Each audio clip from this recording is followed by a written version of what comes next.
Hello, my name is Tiffany Snowden. I am presenting my presentation on hyperlipidemia and atorvastatin.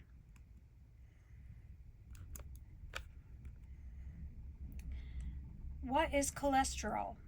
The first slide is about cholesterol. The picture on the right is the American Heart Association's explanation of cholesterol. It is a waxy substance in the body that helps build vitamins, cells, and hormones. It is produced in the liver and from diet. Too much cholesterol can cause issues by causing plaques in the arteries. Eating too much food in trans and saturated fat can increase the risk of heart attack and stroke. This can be mitigated by eating a healthy diet and exercising. It is also important to know your cholesterol levels. This slide is about the structure of fatty acids and triglycerides. They are biomolecules mainly composed of carbon and hydrogen. They have a backbone of glycerol and contain 1 through 3 fatty acids. They are nonpolar and soluble and insoluble in water. There are two types, fats and oils. Fats are from animal sources and oil are from plant sources. Slide 4, role of cholesterol. This photo shows the role of cholesterol. They are a precursor for bile acids, cholesterol esters, oxysterols, vitamin D, and steroid hormones. Together, they help maintain the integrity of the cell membrane. They play a role in membrane function, biogenesis, trafficking, and signaling. Lipoprotein, cholesterol, and blood. This slide photo shows a lipoprotein. They are spherical particles that float around in the blood. Their center is made of cholesterol and cholesterol ethers. The outer layer is composed of phospholipid, apoprotein, and free cholesterol. There are 5 types of lipoproteins: chylomicrons, very low density proteins, VDL, intermediate low density proteins, IDL, low density proteins, LDL, and high density proteins, HDL. Body pool of cholesterol. This photo shows how the body metabolizes cholesterol. Cholesterol is absorbed by the intestines from dietary and the liver. Then it is synthesized in various tissues. Next, it is converted to other products. Finally, it is excreted through the digestive tract and skin. Triglycerides path through the body. This slide shows cholesterol's path through the body. First, you eat fats, carbs, and proteins. Your intestines break down the nutrients. Fats are assembled into triglycerides. Then they are repackaged as chylomicrons. Triglycerides and chylomicrons and VLDL are broken down by the enzyme lipoprotein lipase. Then the fatty acids are taken into the cells. Classes of lipoproteins. This photo shows the density of the different classes of lipoproteins. Chylomicrons are large and they carry triglycerides from dietary fat.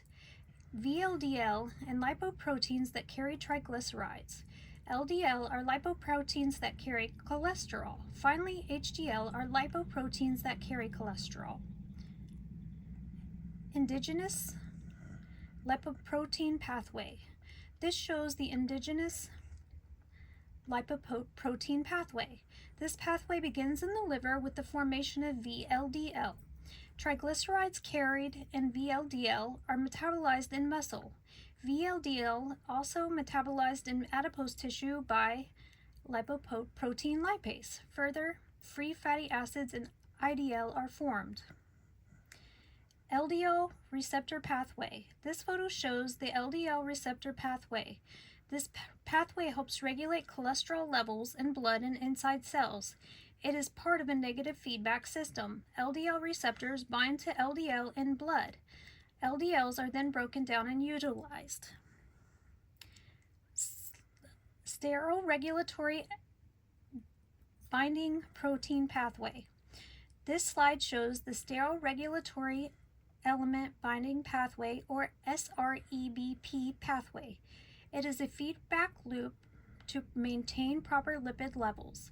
The SREBP precursor is located at the endoplasmic reticulum. The SRBP moves to the Golgi apparatus. Proteases then cleave to the SREBP precursor protein and releases the transcription factor domain.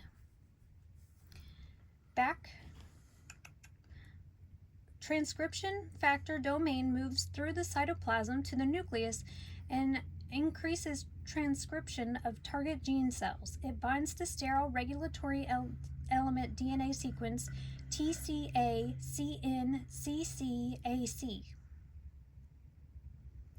Intestinal, cell, and sterile metabolism.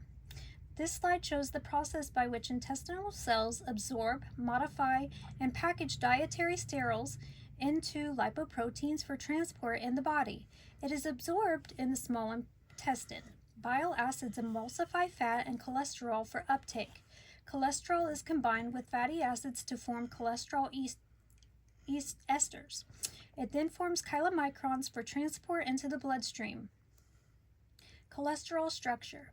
This slide shows the structure of cholesterol.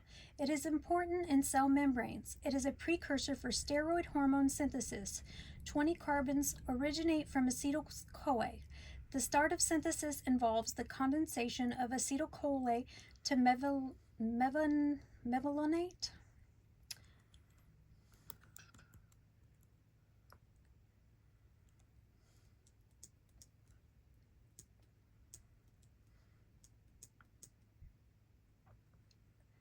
Cholesterol synthesis. This slide elaborates on cholesterol synthesis. Two molecules of acetyl-CoA act upon thiolose and form acetyl-CoA. A third molecule is added to the acetyl-CoA to form HMG-CoA. HMG-CoA reductase reduces HMG-CoA to mevalonate. HMG-CoA reductase is the rate-limiting enzyme for the entire pathway. Mevalonate is phosphorylated to form IPP. IPP is polymerized to form FPP. Two FPP molecules merge to form squalene. Squalene is cyclized to form lanasterol. Lanasterol forms cholesterol. Cholesterol is packaged into lipoproteins to enter the bloodstream.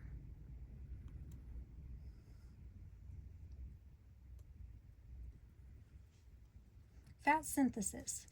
This process is also known as fatty acid biosynthesis. This pathway makes fatty acids from acetyl-CoA and NADH in the cytoplasm of the cell. This pathway is intertwined with cholesterol synthesis, and fat production influences cholesterol levels. Description of disease. Hyperlipidemia. This slide shows plaque in the arteries. Hyperlipidemia can result in these plaques. Hyperlipidemia is elevated lipid levels in the body. It is a combination of genetic and acquired conditions. Lipids include cholesterol, lipoproteins, chylomicrons, apolipoproteins, and HDL. Hyperlipidemia means total cholesterol is in the 90th percentile of the populations.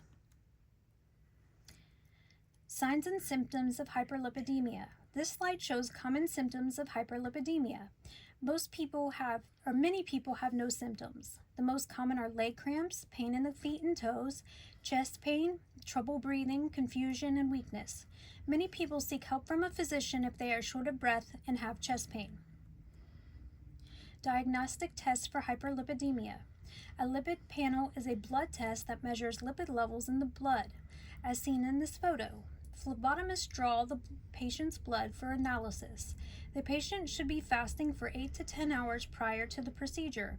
Lipid panels show cholesterol levels, assess for heart disease, and monitor effectiveness of medication. Diagnostic criteria for hyperlipidemia. This slide shows normal levels for a lipid profile. HDL cholesterol should be around 60 mg per dl. Borderline high is 35 to 45 mg per dl, and less than 35 mg per dl is high risk. LDL cholesterol between 60 to 130 mg dl is desirable. 130 to 159 is borderline, and 160 to 189 is high risk. Further, triglycerides less than 150 is best. 150 to 199 is borderline high, and 200 to 499 is high risk. Lastly, total cholesterol less than 200 is the desirable range. 200 through 239 is high, and over 240 is high risk. Subclasses of hyperlipidemia.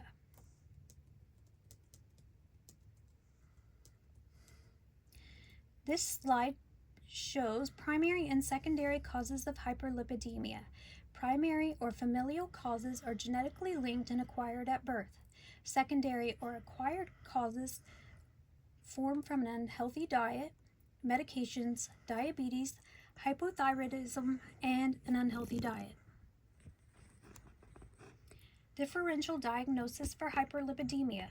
Primary or familial differential diagnoses include familial hypercholesterolemia, family combined hypercholesterolemia, family combined hyperlipidemia, dysbeta lipoproteinemia, familial affective ApoB100, and PCSK9 gain of function mutations. Secondary differential diagnoses include obstructive liver disease, hypothyroidism, nephrotic syndrome, chronic renal insufficiency, anorexia, obesity, metabolic syndrome, and diabetes. Types of hyperlipidemia. This slide covers the types of hyperlipidemia. Type 1, hyperlipidemia familial lipoprotein lipase, deficiency genetic condition that disturbs normal breakdowns of fats in the body. Large buildup of fat in the blood. Type 2A, familial hypercholesterolemia